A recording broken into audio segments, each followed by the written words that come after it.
మన హిందూ మత విశ్వాసాల ప్రకారం గరుడ పురాణానికి ఎంతో ప్రాధాన్యత ఉంది. మనం పుట్టినప్పటి నుంచి మరణించే వరకు ఏమేమి జరుగుతాయనే పూర్తి వివరాలు గరుడ పురాణంలో ఉన్నాయని మన పెద్దలు పండితులు చెబుతారు. మనం భూలోకంలో ఏమైనా తప్పు పనులు చేస్తే అందుకు తగ్గ శిక్షలను ఖచ్చితంగా అనుభవించాల్సి వస్తుందని, అలాగే అన్ని మంచి పనులు చేస్తే దానికి తగ్గ ఫలితాలు ఉంటాయని గరుడ పురాణంలో చెప్పబడింది.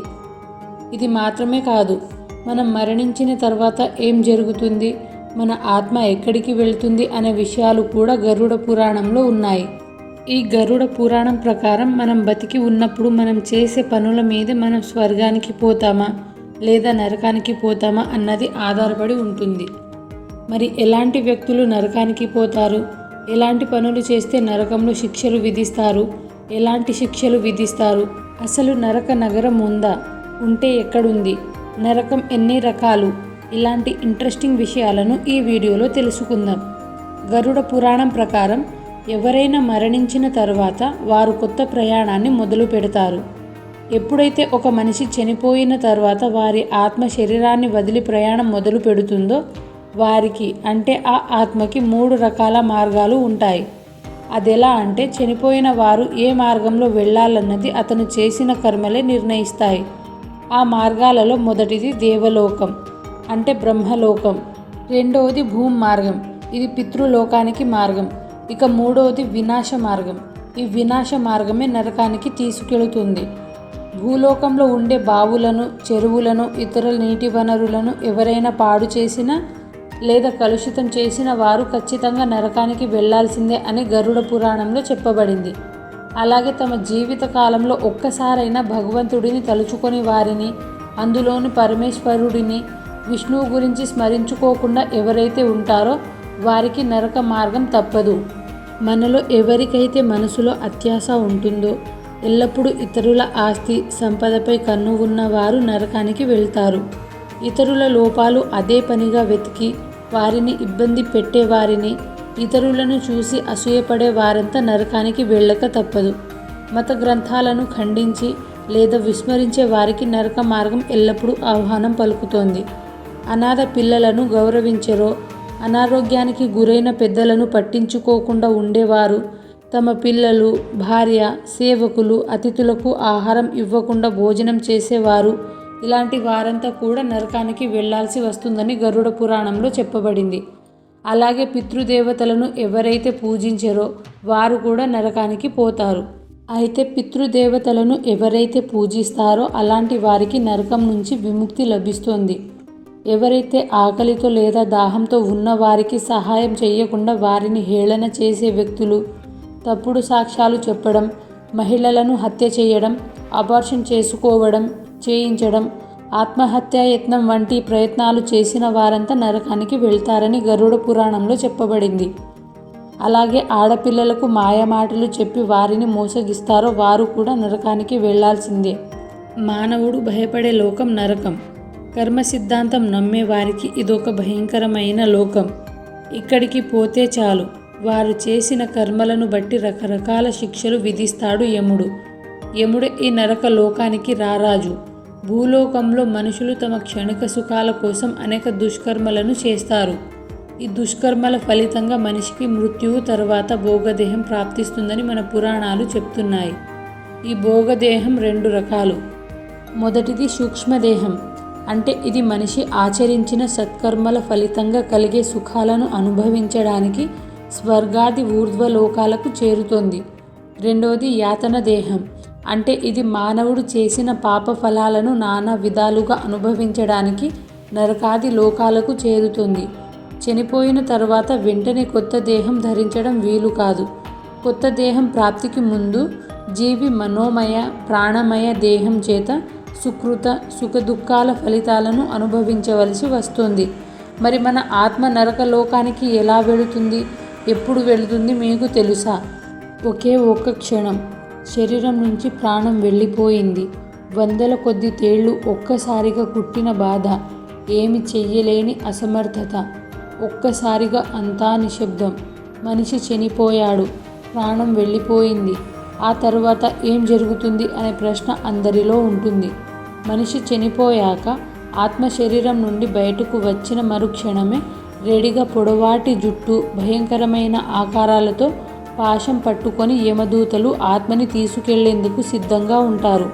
నేను ఇంతవరకు చెప్పినదంతా పాపం చేసిన వారి గురించి మాత్రమే. మరి మంచి పనులు చేసి పుణ్యం మూటగట్టుకున్న వారికి స్వర్గంలో ఆల్రెడీ బోటింగ్ రిజర్వ్ అయ్యే ఉంటుంది. పాపాలు చేసిన వాళ్ళు మాత్రమే నరకలోకానికి సిద్ధంగా ఉండాలి. నరక బాధలు అనుభవించేందుకు సిద్ధం కండి. ఘోర శిక్షలను విధించేందుకు యమభటులు వెయిట్ చేస్తున్నారు. రక్తమాంసాల చెరువు వైతరణి పాపాలను ముంచెత్తేందుకు సిద్ధంగా ఉంది. మీకు అపరిచితుడు సినిమా గుర్తుంది కదా? పాపం చేసిన వాళ్లకు, తప్పులు చేసిన వాళ్లకు నరక శిక్షలు ఎలా ఉంటాయో రుచి చూపించిన సినిమా. అంధకూపం, కుంభిపాకం, క్రిమి భోజనం వంటి పదాలు ఇప్పటికీ మారుమోగుతూనే ఉంటాయి. సినిమాలో అయితే ఏదైనా ఓకే, బట్ నిజంగా నరకం ఉంటే, అందులో ఈ శిక్షలు ఉంటే వాటిని అనుభవించాల్సిందేనా అని తలుచుకుంటేనే ఎంత భయంకరంగా ఉంది కదా. స్వర్గం లేదు, నరకం లేదు అని తేలిగ్గా కొట్టి పారేయొద్దు. చనిపోయిన తర్వాత పాపం చేసిన ప్రతి ఒక్కరూ వెళ్ళే నరకం నిజంగా ఉంది. అదేదో నువ్వు నరకానికి వెళ్ళి చూసి వచ్చినట్టు మాకు చెప్తున్నావు అని మీరు అనుకోవచ్చు. బట్ నరకం నిజంగా ఉందని గరుడ పురాణంలో చెప్పబడింది. గరుడ పురాణంలో చెప్పిందేది కట్టుకథ కాదు. గరుడ పురాణంలో నరకం గురించి చాలా విషయాలే చెప్పారు. గరుడ పురాణంలోనే కాదు, ఇస్లాం, క్రిస్టియానిటీలోనూ నరకం గురించి, గేట్ ఆఫ్ హెల్ గురించి చాలా వివరంగా ఉంది.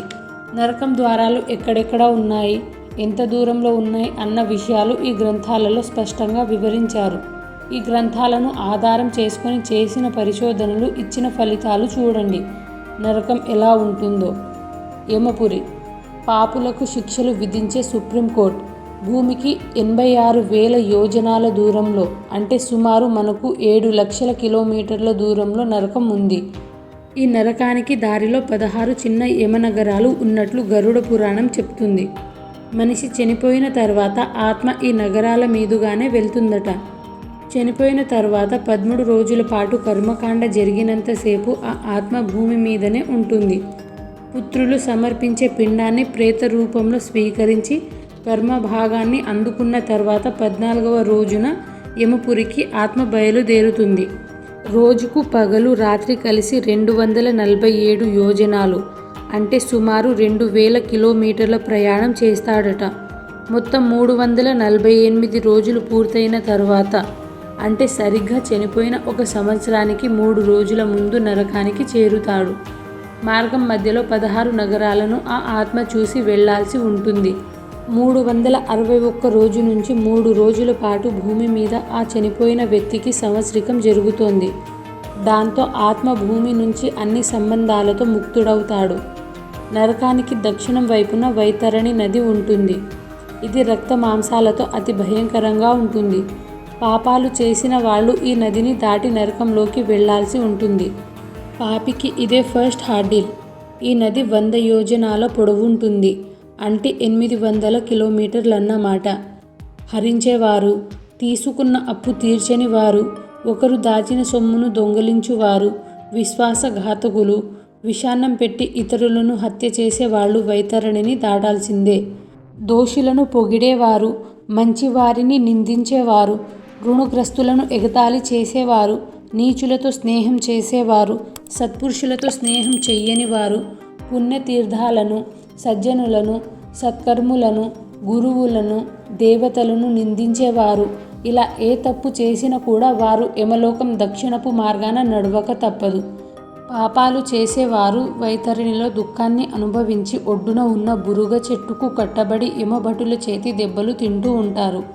ఇలా పాపాత్ములు వైతరణిలో పడి బాధలు అనుభవించాలని గరుడ పురాణం చెప్తుంది.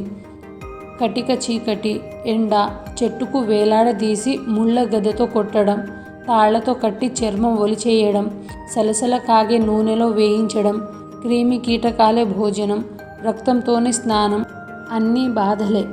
భరించలేని బాధలు, సహించలేని నరక యాతన.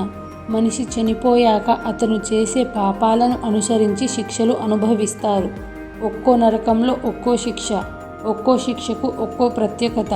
1 కాదు 2 కాదు, ఏకంగా 84 లక్షల నరకాలు. నరక బాధలు. మనిషి కోసం, మన కోసం, పాపం చేసిన వారి కోసం ఎదురు చూస్తున్న నరకాలు. వీటిలో భూమిపైనే 6 నరకాలు ఉన్నాయి. అత్యంత భయంకరమైనవి. మనిషి దగ్గరకు వెళ్ళడానికి కలలోనైనా ఊహించని ప్రదేశంలో యమపురులు ఉన్నాయి. ఇస్లాం కూడా నరకానికి 7 ద్వారాలుంటాయని చెప్తోంది. ఇస్లాం ప్రకారం అవి జహన్నాం, లజా, ఆల్ హుతామా, సాయిర్, సఖర్, ఆల్ జహీం, హానియా. ఇస్లాం చెప్పిన నరకంలో పాపికి తాగడానికి చీము నెత్తురు ఇస్తారని, భయంకరమైన శిక్షలు విధిస్తారని ఉంది. సైన్స్కు ఇలాంటివి సరిపడవు. బట్ భూమిపైనే 6 నరక నగరాలు ఉన్నాయి. వాటి గురించి ఖురాన్, బైబిళ్ళు కూడా ప్రస్తావించాయి. ఇప్పుడు సైంటిస్టులు వాటిని గేట్ ఆఫ్ హెల్గా నిర్ధారిస్తున్నారు. స్వర్గం భూమికి పై భాగాన ఉంటుందని, నరకం భూమికి కింద ఉండే లోకాలలో ఉంటుందని అన్ని మతాలు చెప్తున్నాయి. అయితే నరకం ఎక్కడ ఉంటుంది? భూమి కిందకు వెళ్ళేదెలా? చనిపోయిన వ్యక్తులు ఏ విధంగా నరకానికి చేరుతారు? భూమి నుంచి నరకానికి వెళ్లేందుకు దారి ఎక్కడుంది, ఎలా ఉంది అనే ప్రశ్నలకు భూమిపైనే 6 ప్రాంతాలలో నరకానికి ద్వారాలు ఉన్నాయని పాశ్చాత్య మైథాలజీ చెప్తోంది. ఆ 6 నరక ద్వారాలు ఇవే. అందులో మొదటిది మసాయా. నికారాగువా రాజధానికి కొంచెం దూరంలో అతిపెద్ద వాల్కెనో ఉంది. దాని పేరే మసాయా. ప్రాణుల్ని గబుక్కున మింగేసేందుకు ఆబాగా తెరుచుకున్న నరకపు నోరు అది. మైళ్ళ కొద్ది లోతుల్లోంచి ఎగిసిపడే మంటలు, భయంకరమైన విషవాయువులు, అంతం ఎక్కడో కూడా తెలియని డీప్ హోల్. ఆ హోల్ లోపల మరేదో ఉంది. అక్కడ మరేదో తెలియని అండర్ వరల్డ్ యూనివర్స్ ఉంది. లోపలికి వెళ్ళడం అంత ఈజీ కాదు. మసాయాకు మరోవైపు నుంచి లోపలికి వెళ్లేందుకు ఒక పెద్ద చీకటి గుహ ఉంది. మసాయా ఒక నరకపు ద్వారమని క్రిస్టియన్స్, సోమేరియన్లు, జోరాస్ట్రియన్లు దాన్ని గేట్ ఆఫ్ హెల్గా నమ్ముతారు. రహస్యంగా ఉన్న ఆ పెద్ద గుహ మసాయా వాల్కెనో లోతుల్లోకి దారి చూపుతుంది. కానీ ఇందులోకి వెళ్ళడం అంత ఆషామాషి కాదు. 1940లో రాబిన్సన్ అనే ఆర్కియాలజిస్ట్ దీన్ని ఛేదించే ప్రయత్నం చేసి విఫలమయ్యాడు. అతను ప్రయాణించిన విమానం మసాయా గుహకు సమీపానికి రాగానే ఉన్నట్టుండి ప్రమాదానికి గురైంది. ఒక్కసారిగా మంటలు కమ్ముకున్నాయి. క్షణాల్లోనే తెల్లని పొగ తుఫానులాగా విరుచుకుపడింది. మరుక్షణంలోనే చుట్టూ చీకట్లు కమ్ముకున్నాయి. ఇదంతా నిజంగా జరిగిన సంఘటన. అతనికి కుడివైపున శరీర భాగం అంతా కాలిపోయింది. జీవించడానికి అతనికి రెండో అవకాశం లభించింది. హోలీ బైబిల్ మసాయాను మౌత్ ఆఫ్ హెల్ అని వర్ణించింది. మసాయా నిప్పుల గుండం నుంచే పాపులు నరకానికి వెళ్తారని, దాని లోపల రకరకాల శిక్షలను అమలు చేస్తారని చెప్పింది. రెండవ నరక ద్వారం జిబల్బా. 400 మైళ్ళ దూరంలో సెంట్రల్ అమెరికా పరిధిలో జిబల్బా అనే మరో అగ్నిపర్వతం ఉంది. దీని గురించిన ప్రస్తావన అన్ని మతాల్లోనూ ఉంది.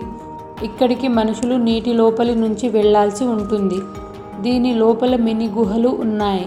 కత్తుల గుహ, గబ్బిలాల గుహ, తోడేళ్ల గుహ, మంచు గుహ, అగ్ని గుహ, వీటితో పాటు రక్త నది కూడా ఉంటుంది.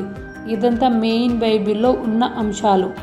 గరుడ పురాణంలోనూ నరకం గురించి పేర్కొన్న 16 పురాలు ఇవే.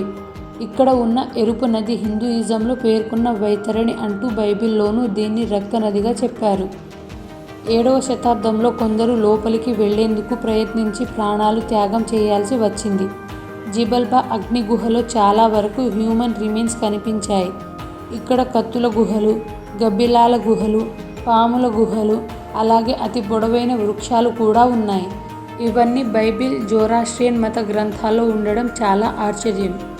భూమిపై నుంచే నరకానికి దారులున్నాయనడానికి ఈ అగ్ని గుహలే సాక్ష్యంగా నిలుస్తున్నాయి. 3వ నరక ద్వారం ఈజిప్టు. ప్రపంచ ప్రాచీన నాగరికతకు సింబల్గా నిలిచే ఈజిప్టులోను గిజా పిరమిడ్ కాంప్లెక్స్లో మధ్య పిరమిడ్ కింద అండర్ వరల్డ్ ఉందట. పిరమిడ్పై రాసిన రాతల్లోనూ వివిధ శాసనాల్లోనూ పిరమిడ్ కింద నరకం ఉందని, అందులో పాపులకు శిక్షలు పడతాయని చెప్తారు. మృత్యువుకు అధిపతి ప్లూటో అని గ్రీకు మైథాలజీ చెప్తుంది. అతనే నరకానికి రాజుగా చెప్తారు. 4వ నరక ద్వారం హేట్స్. ఈజిప్టుకు దగ్గరలోనే అండర్ వరల్డ్ గాడ్ హేట్స్ గుహ ఉంది.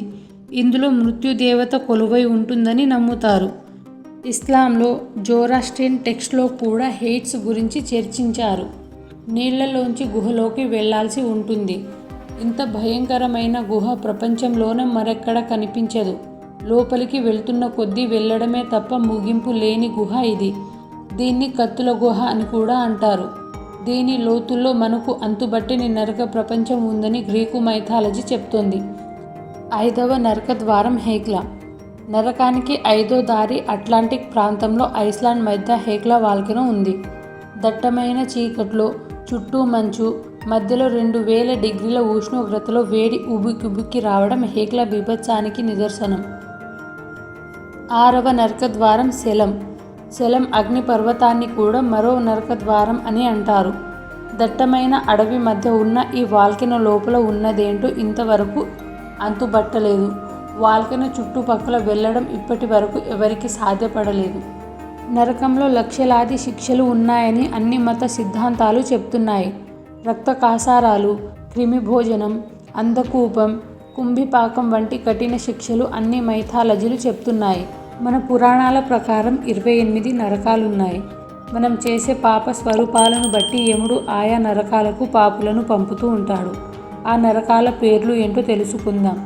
తామిష్ట నరకం, అంధతామిష్ట నరకం, రౌరవ నరకం, మహారౌరవ నరకం, కుంభిపాక నరకం, కాలసూత్ర నరకం, అసిపత్రవన నరకం, సురకముఖ నరకం, అంధకూప నరకం, తప్తసూర్తి నరకం, క్రిమి భోజన నరకం, శాల్మిలి నరకం, వజ్రకంఠకశాలి నరకం, వైతరణి నరకం, పుయోదక నరకం, ప్రాణరోధ నరకం, వైశాసన నరకం, లాలభక్షణ నరకం, సారమేయాది దాన నరకం, అవిచి నరకం, అయోపాన నరకం, రక్షోభక్ష నరకం, శూలప్రోత నరకం, రకర్దమ నరకం, వాతరోధ నరకం, దందశూక నరకం, పర్యవర్తనక నరకం, సూచిముఖ నరకం. మరణం తర్వాత ఏమవుతుంది? ఆత్మ అనేది ఉన్నదో లేదో ఎవరికీ తెలియదు. మరణం తర్వాత జీవితం అనేది ఉందా, లేక స్వర్గ నరకాలు అన్ని కల్పితాలేనా? అసలు చావు అంటేనే ఏమిటి, ఎలా వస్తుంది? ఇంతవరకు తెలియనప్పుడు ఇక మరణం తర్వాత ఏమిటన్నది తెలిసేదెలా? నరకం ఉందో లేదో, యమధర్మరాజు ఎలా ఉంటాడో తెలియదు. బట్ అన్ని మతాల గ్రంథాలు మాత్రం మనిషి చేసే పనిని బట్టి వారిని స్వర్గ నరకాలకు తీసుకెళ్లి శిక్షలు విధిస్తారు అని చెప్తున్నాయి. మరి మీరు స్వర్గ నరకాల గురించి ఏమనుకుంటున్నారో కామెంట్లో చెప్పండి. ఇంకో విషయం, సబ్స్క్రైబ్ చేసుకొని వాళ్ళు సబ్స్క్రైబ్ చేసుకోవడం మర్చిపోకండి. మళ్ళీ కలుద్దాం. Bye bye.